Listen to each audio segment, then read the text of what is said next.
잘한다. 아, 근데 형님 왜 한 번 하고 기침까지 해야 되는 거예요? 자, 메인 주제 들어가겠습니다. 메인 네. 주제가 박원순 시장의 성추행을 방조했다라고 얘기했던 김주명 전 실장 피해 호소 들은 적이 없다라고 결국 얘기를 했어요. 네네네. 이 3시간 40분 동안 첫 조사를 했고 성추행에 방조형이 있는 거 아니냐라고 할 때 모두 다 부인했습니다. 이 얘기 사실 오늘 여러 가지 이슈에 묻혀서 네. 지금 청와대에 뭐에 거기다가 의사 파업까지 겹쳐갖고 논란거리가 많은데 이 얘기 저희가 안 할 수 없습니다. 서울시 관계자들 중 전 비서실장인 김주명 서울시 평생교육진흥원장이 경찰에 출석해서 조사를 받았어요. 네. 이 이슈 어떻게 보시는지. 자, 이제 우선 오늘 이슈가 굉장히 많아요, 형님. 보면, 자, 내일 의료 파업, 내일 또 택배 없는 날. 네, 저희가 택배 노동자의 역사상 최초의 휴식인데, 이 18개 택배 회사 중에 5개만 참여해요.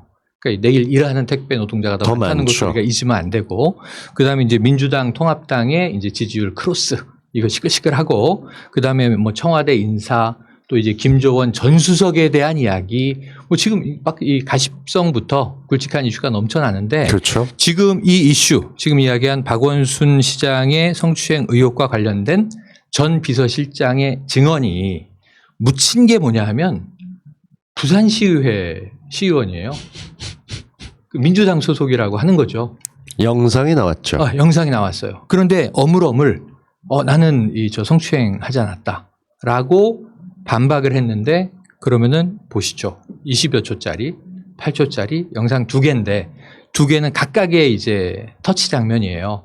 저는 보고 이건 판례도 있는 사건이고. 어깨를 툭툭 쳤다라고 하는 본인의 증언과는 상반되는 것이죠. 네네. 8초 동안 이제 손이 머물렀고, 그 다음에 이제 팔을 쓸어내리는 장면이에요. 그래서 저는 이거는 그 시의회 시의원은 매우 불리해졌고, 지금 법적 처벌도 이제 가능해 보이는데, 일단 또 거짓말로 둘러댔다가 또 이게 펑크가 난 거예요. 그러니까 저쪽 애들은 더듬어 민주당이라고. 그러면은 지금 이 프레임, 이 하나의 프레임이면서 팩트가 섞여 있는 것이 지금 계속 또 소환돼.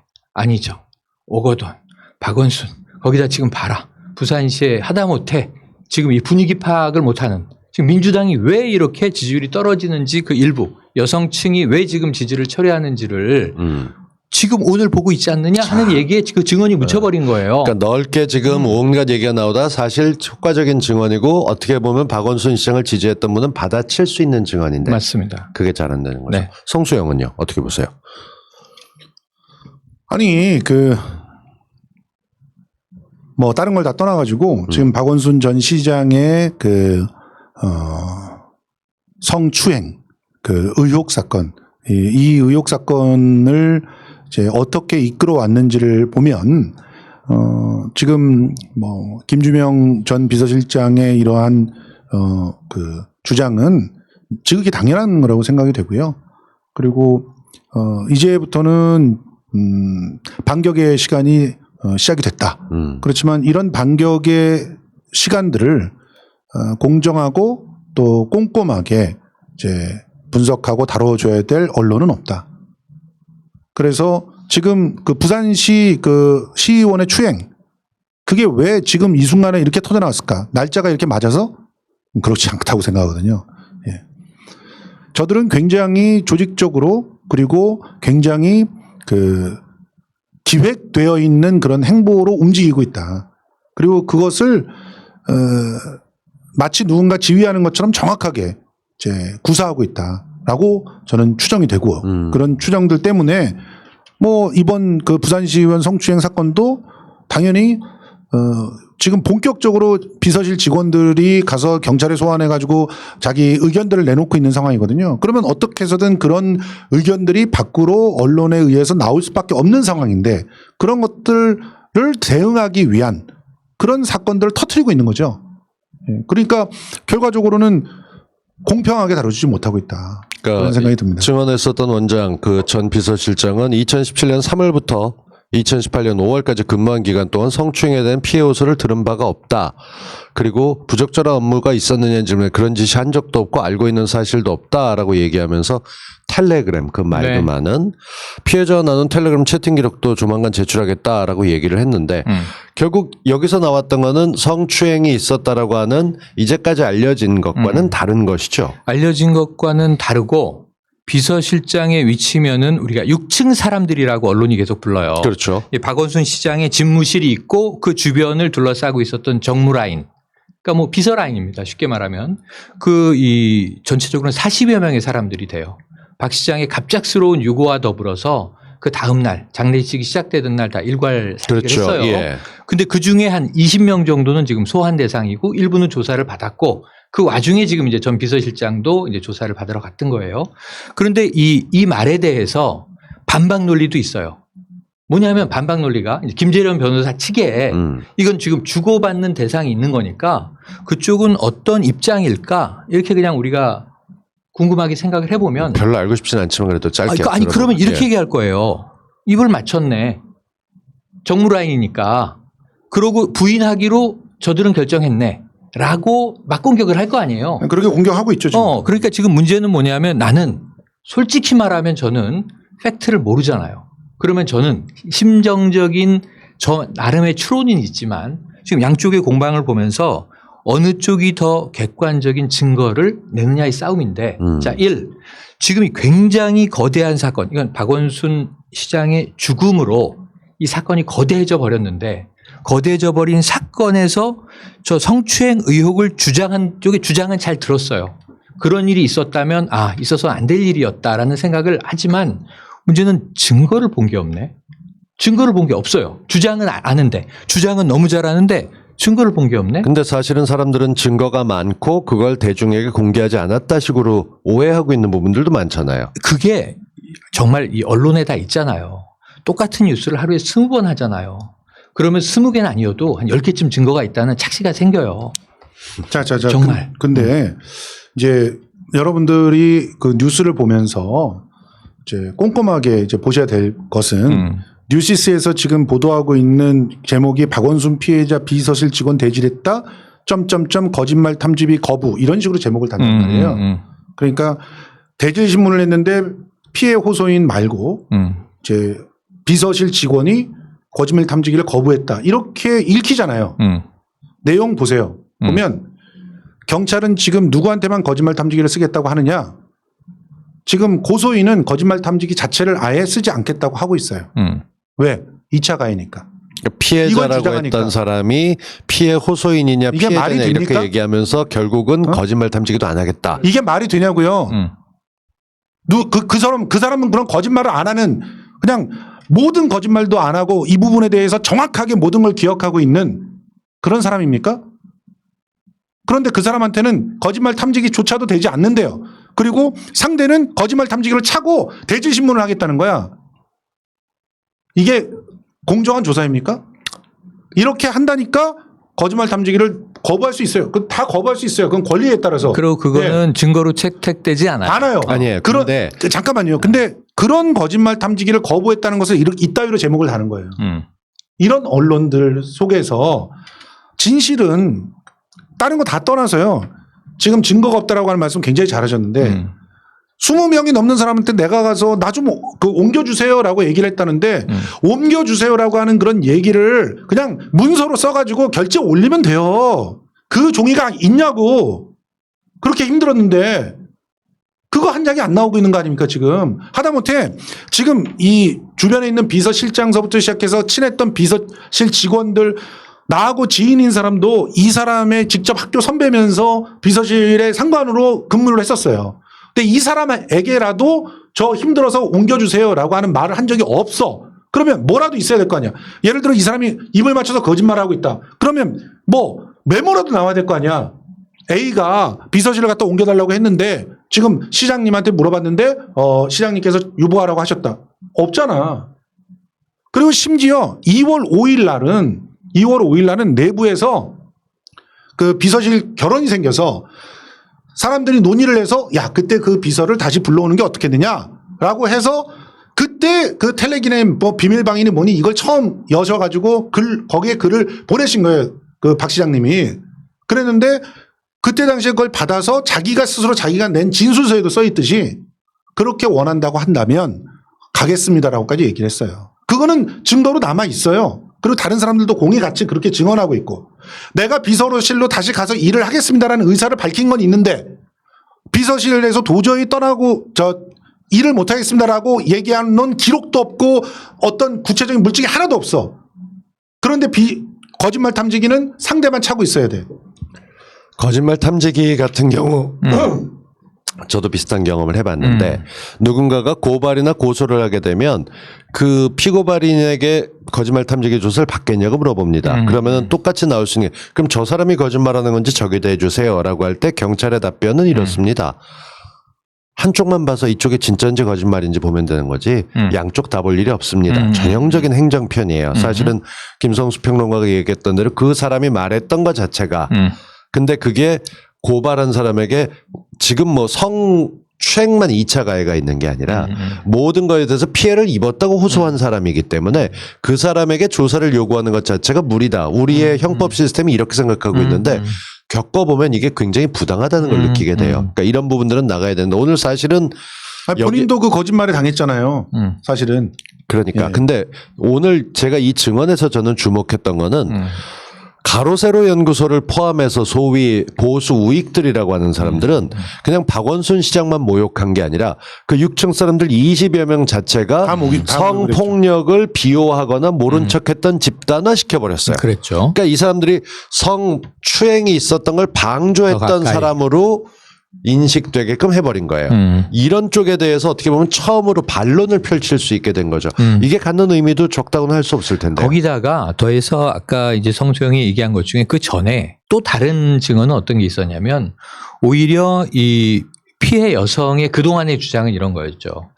장기간 동안 계속 옮겨달라고 하였으나 자기 말을 귀 기울여준 사람이 없었다는 거였죠. 예. 그동안. 예. 자, 그런데 그게 도대체 어떤 강도, 아까 얘기한 대로 어떤 근거를 남기면서 어느 정도로 누구에게 이야기를 했는지 그것을 변호인 측은 가지고 있다 그랬는데 공개된 적이 없으니까 알 수는 없어요. 알 수가 없는 거야. 자, 이런 상황에서 지금 반대 증언들이 여러 개가 나왔어요. 하나는 보직이 변경될 기회가 있었는데 본인이 안 옮긴다고 했다. 그렇죠. 이런 이야기도 나왔단 말이에요. 그럼요. 그럼 이것은 애초에 피해자가 주장한 진술에 반하는 이 반대 증언이 나온 거잖아요.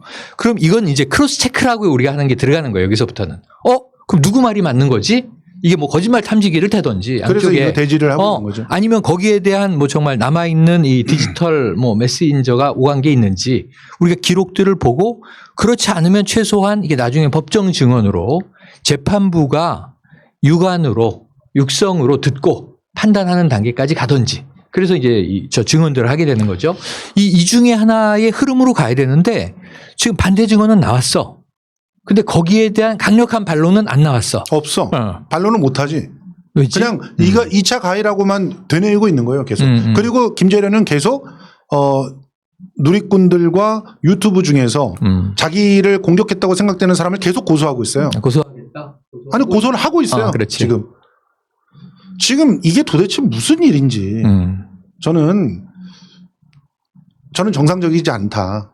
이거는 어느 정도의 답답함이냐면 실제로 그 90년대 초반에 그 노태우 정부 시절의 말기에 김영삼한테로 정권을 넘기려고 하면서 대대적으로 일어났던 일종의 사정 그것과 너무 괴를 같이 하는 특정한 한쪽들의 주장들을 입을 막고 그리고 계속적으로 드라이브를 걸고 있는 그러니까 자기네들의 시스템들을 갖다 강화시키고 또 그런 것들을 통해 가지고 뭔가 제 권력을 갖다가 가져가려고 하는 그런 모습들을 보이는 그런 아주 전형적인 모습들이 희한하게도 여성단체들과 또 그를 둘러싼 곳에서 이루어지고 있다는 게 굉장히 경악스러운 거예요.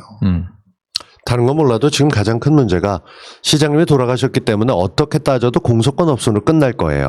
그러니까 경찰이 적극적으로 나서 이걸 해명하겠다 혹은 해결하겠다는 의지를 찾아보는 게 어려운 것도 사실입니다. 이건 뜨거운 감자여서 어떻게 건드려도 어느 쪽이든 욕은 이미 먹게 돼 있어요. 참여하게 돼 있으면. 맞아요. 그러니까 흘러가는 대로 그냥 두자 하는데 적극적으로 개입해서 저쪽 얘기 김재련 변호사 측에서 만약에 그 증언이 진짜인지 확인하기 위해서 상대방이 요청이 왔습니다라고 거짓말 탐지기를 요청하거나 내지는 여기 이런 게 있으니까 반대로 갖고 있는 증거를 꺼내 놓으십시오라고 하게 되면 경찰 믿을 수 없다. 공권력이 2차 가해란다라고 공격이 들어올 것 같은 거죠.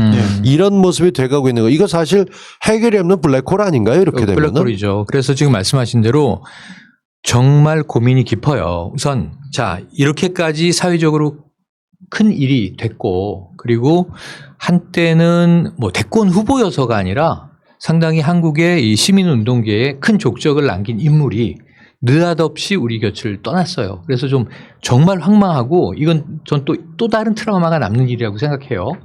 이 미스테리가 많아요. 정말 궁금한 게 많아. 이 여기에 등장하는 사람들에게 묻고 싶은 게 많아. 저는 좀 편견 없이 보고 싶어. 그런데 아까 성수영이 이야기한 것을 보면 도대체 그 남녀 문제도 그렇고 그 이야기한 지금 현재 등장하는 실체적인 여성단체가 뭐길래 아까 노태우 정권에서 김영삼 정권으로 이 국가 권력을 이양하는 정도 수준에 이르는 언급을 할 정도로 그렇게 이 위세, 사회적 위세를 가지고 있냐고. 중요한 건 두 가지는 인정해요. 자, 피해가 있었다. 이 진실을 밝히겠다. 그리고 가해자를 벌주고 피해자를 지키겠다. 그리고 두 번째는 뭐냐면 자, 사회적으로 또 공격이 있겠지. 자. 과거에 공격이 있어 왔으니까. 그러니까 그것으로부터 지키겠다. 이 외의 것들에 대해서는 합리적인 의심을 풀어줘야 사건이 풀리는 거 아닌가? 저는요, 지금 이것은 그 일종의 강력한 그 여성계를 중심으로 한 일군의 어떤 네트워크가 지금 현재 문재인 정권의 어떤 그 여성적 담론에 대한 어떤 불만족 이런 것들을 정권을 교체함으로써 그 뭐 따내려고 하는 뭐 성누리당으로 정권을 교체해서 아니 성누리당이든 어디든 정권을 갖다가 왜냐하면은 그쪽에서 지금 뭐 말로 하면은 다 해줄 것 같이 얘기하잖아요. 그리고 뭐 김재련 같은 사람은 솔직히 말해서 정권을 바꿔서 자기가 거기 안에 들어가 가지고 뭔가를 갖다 하는 걸 더 요구하잖아요. 그것이 정말 개인을 위해서. 네 그런 식으로 바꿔서 그것이 실질적으로 여성들의 인권의 진일보를 갖다 꾀하는 것이든 아니면 그 특정 세력들의 정치적인 어떤 이해를 위하는 것이든 그런 일들에 의해서 사용되고 있다고 보여지는 거예요. 근데 너무 거대 음모론 아니야? 근데 뭐 그게 음모론이 됐건 뭐가 됐건 지금 일반 시민들이 생각하고 있는 게 억울하면 박원순 시장 유가족들이 뭐 김재련이나 이런 사람들 고소하면 되지 않느냐라고 얘기하시는 분들도 계세요. 우리 댓글에도 그런 게 보이고. 근데 솔직한 얘기로 누군가를 고소 고발을 해도 그 유가족들은 황망하게 가족을 잃은 아픔을 극복하지 못했다고 봐요. 그리고 지금은 만약에 뭐 저도 몇 달이 걸러서 들은 얘기이긴 하지만 지금 같은 상황에서도 이렇게 계속되고 오늘 같은 경우는 또 윤상현이 그렇게 얘기했죠. 8.15 집회 뭐 이런 거 저런 거 얘기하면서 박원순도 5.1장 했는데 무슨 소리냐라고 이렇게 정말 엉뚱한 데 갖다 등장하기도 해요. 이런 거 보다 보면 저런 걸 꼴보기 싫어서 다 던지고 가신 거 아니겠느냐라는 생각이 들기도 하고 그렇다고들 얘기하거든요. 그러니까 여론조사를 보면 지금 서울에서 미통당이 이기고 있는 이유는 딱 하나예요. 박원순과 미투를 엮어서 지속적으로 죽은 사람을 갖다가 찌르고 찌르고 하면서 지금 전반적으로 그 정치적인 냉소를 가져오는 상태에서 민주당에 대한 어떤 기대들을 이제 좀 화로서 좀 드러내는 그런 분들의 표집이 되고 있는 그런 상황이거든요. 근데 그런 상황들을 또 언론은 계속 부풀려서 보도하면서 실질적으로 지금이 레임덕이고 국민들의 마음이 떠났다는 식의 프레임을 고착화시키려고 하는 거죠. 거기에 계속 이용되고 있는 건데 이렇게 아주 일사불란하게 움직이는 것에서 그 어떤 흐름들을 발견할 수 있다는 거죠. 그러니까 말씀하신 게 이게 음모론 아니냐 이렇게 얘기를 하시는데 뭐 음모론적인 그런 인식들이 나오는 것은 굉장히 부족한 정보들이 있는 상태에서 이해할 수 없는 그런 강력한 흐름들이 돌출될 때 사람들은 연결하다 그것을 보니까 이해를 할 때 음모론적인 상상으로 그것을 꿰맞출 수밖에 없는 거죠. 그렇지 않으면은 내가 어떤 선택을 해야 될지를 잘 모르게 되기 때문에. 근데 지금 이 상황은 충분히 그런 선택들을 할 수밖에 없는 그래야 내가 그 다음에 행보들을 갖다 정할 수 있는 그런 상황이라고 생각이 되는 거죠. 제가 진행을 하다 보니까 사실 원래 시나리오는 없는 건데 이것도 좀 여쭤보고 싶어요. 네? 제가 좋아하는 평론가들 둘이니까 한편에선 박원순 시장 가신 게 너무 억울하고 원통해요. 그게 지금도 계속 울리고 저희 답답해하는 거 아마 많은 분들이 다 느끼실 거예요. 그런데 한편에서는 시장님이 그런 선택을 하신 이유를 놓고 앉아서 만약에 그렇게 선택을 하지 않고 그냥 사람들 말대로 당당하게 맞섰다면 이 여파가 더 컸을 것이다, 작았을 것이다. 어떻게 보시는지 일단 그거부터 성형부터 송수영은 어떻게 봐요? 더 컸을 것 같아요, 작았을 것 같아요? 작죠. 살아계셨으면 당연하죠. 영일이 형은 저는 이 고인의 결정을 저는 반대하는 결정이지만 이미 감행된 결정은 이 성수형하고는 달리 일이 커질 거라고 예상했기 때문에 이런 귀결을 맞은 것이다라고 추정을 해요. 오케이. 개인적인 추정이에요. 입장 들었으니까 송수영부터 왜 그렇게 지금 살아계셨으면 오히려 더 이게 사태가 줄어들었을 것이다 라는 얘기인데 우리나라에서 그 변호사들 중에서 특히나 여성의 그 인권과 또 성적인 자기 결정권에 관련된 가장 많은 판례들을 갖다가 섭렵하고 그리고 그 문제에 대해서 가장 그 정확한 정책으로 입안을 한 사람이 박원순입니다. 마음을 먹으면 얼마든지 고소인의 그런 주장들과 그리고 고소인을 이용해 먹으려고 하는 사람들을 깨버릴 수 있었다고 생각해요. 저는. 그런데 그러기 위해서는 시간이 걸리죠. 그 시간이 조국 장관 기준으로 보게 되면 최소한 9개월 이상 걸릴 수도 있어요. 지금 아직도 조국 장관 안 끝났어요. 그러니까요. 9개월이 뭡니까? 앞으로 더 3년 정도까지 갈지도 모른다는 얘기고. 그러니까 그거를 가지고 결국은 지금 이렇게 돌아가신 상황에서 막 그냥 해코지하는 것만으로도 서울의 그 여론조사가 뒤집히는데 살아 있어서 뭔가를 한다면 물론 그 상처나 이런 것들은 더 크겠죠. 그러니까 정치적인 상처 그리고 파장 이런 것들을 좀 나눠서 볼 수가 있겠지만 단시간의 정치적인 어떤 파장은 굉장히 더 커질 수도 있었겠지만 그렇지만 실제로 신랄하게 싸우면 제대로 정말 혼신을 다해서 싸웠더라면 박살낼 수도 있었을 거라고 봐요. 그런데 그렇게 하는 게 부질없다고 느꼈던 게 아픔이죠. 그리고 그만큼 제가 다 취재한 바에 의하면 그만큼 그 고소한 분을 또 아꼈어요. 인간적으로. 이거는 배신감이에요. 노회찬 그 의원은 안 그랬겠습니까? 노회찬 의원이 진짜 칼을 갈고 싸웠으면 그 4천만 원, 5천만 원 갖고 그렇게 돌아가셨겠어요? 근데 심상정이 제일 먼저 뒤에서 쳤잖아요. 그래서 용서를 못하지. 그래놓고 지금 뭐합니까? 노회찬 팔이라고 있고. 6411 어쩌고 할 때마다 저 피가 거꾸로 솟아요. 류호정 이런 애들이 쳤다고요. 6411을 어디다 대? 자, 영일이 형. 노동당하고 합당하면서 실제로 그 패미들이 얼마나 노회찬 의원을 몰아세웠는지 자, 좀 생각을 하자고요. 좀. 그런데도 불구하고 만약에 살아계셨으면 이거보다 더 빠르게 더 큰 폭으로 떨어졌을 수 있다. 네. 지지율이나 이런 것들이. 그럴 뿐만 아니라 저는 박 시장님의 생각을 개인적으로 추론해 보건대 자, 이게 우리가 어디에 비교하냐면 정말 안타까운 비극이 계속 연속해서 일어나는 게 이것도 무슨 반복의 원리 같은 건지 모르겠지만 2009년이 또 연상되는 거잖아요. 지금 노회찬 의원 이야기를 또 우리가 하게 되잖아요. 네. 그러니까 뭐냐면 자, 내가 살아있으면 이 일은 어디서 끝날까? 진실은 어디서 밝혀질까? 아까 이야기한 대로 독하게 마음을 먹으면 박원순 시장이라는 인물은 70년대를 겪은 사람이에요. 알겠습니다. 그럼요. 네, 맞습니다. 그때는 목숨을 걸고 예. 싸웠던 때고 80년대도 그랬고 그리고 그때는 국제랑 싸웠지. 87년 이후에 변화됐는데 그 이후에 누구랑 싸워서 승리했는지 알아요? 국정원하고 싸워서 이겼어요. 맞아요. 자, 그래서 이 상황을 보면 독하게 마음 먹고 싸우면 이 사람은 스나이퍼 기질이 있는 사람이라고요. 그럼요. 이길 수 있는데 문제는 뭐냐면 자, 지금 대권도 꿈을 꾸고 서울시를 삼선까지 하면서 관리하고 그다음에 무엇보다 도 민생을 챙기려고 하고 이 사람이 되고 싶었던 건 뭐냐면 제가 사흘 전에 뵀는데 이분은 목민심서를 늘 생각하는 분이에요. 네, 맞아요. 이 사람이 지금 스나이퍼, 글래디에이터 이런 걸 꿈꾸는 사람이 아니고 그렇죠. 이 사람은 어떻게 하면 내가 국민들에게 사랑받을 수 있고 저 사람들을 사랑할 수 있을까를 생각하는 행정가였다고요. 그럼 이 아이덴티티 입장에서 자, 이 상황이 계속되면 서로가 끝없는 아까 블랙홀이라는 말이에요. 블랙홀로 다 쓸려 들어가는 걸 알았죠. 예. 왜 몰았겠습니까? 그렇다면 아까 얘기한 그 부질없는 아이고 내가 좋아했던 전 배신감도 없었다고 봐요.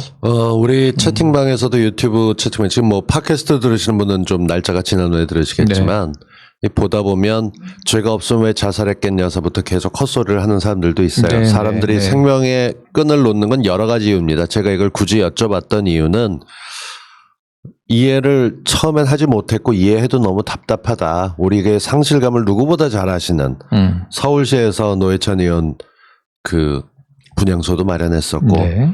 노무현 대통령 때도 그랬고 그걸 모르지 않을 뿐이 이런 선택을 했었던 거에 대해서는 존중하고 의미가 있을 거다 하지만 지금 돌아가고 있는 모습을 보다 보니까 오늘 여러 가지 이슈가 있었지만 박원순이 과연 가해자인지 여부에 대해서 적어도 20명의 직원들은 같이 비서진은 옮겨달라는 요청을 들은 적도 없었고 이게 따지고 보면 미투라는 게 얼굴을 내놓고 내가 이렇게 큰 희생을 당했어요 라고 증거까지 제시하면서 반박 못할 텐데 책임지고 사과하세요를 요구하는 거라면 그 시나리오 하나도 맞지 않는데 우린 발인 날부터 공격을 받았었습니다. 그래서 박원순 시장님 미투 관련해서는 적어도 계속 관심 갖고 저희들은 이야기를 하게 될 것이고요. 이걸 미투로 몰고 가고 있는 특정 세력이 있다면 거기에 대해서 대가를 치러야 될 것인데 오늘 그런 얘기가 나왔었습니다. 다른 어떤 것보다 가세연이 만행 벌였던 거에 대해서는 좀 더 짚어볼 필요가 있다라는 얘기까지. 일단 이 주제는 네. 여기까지만 이야기하겠습니다.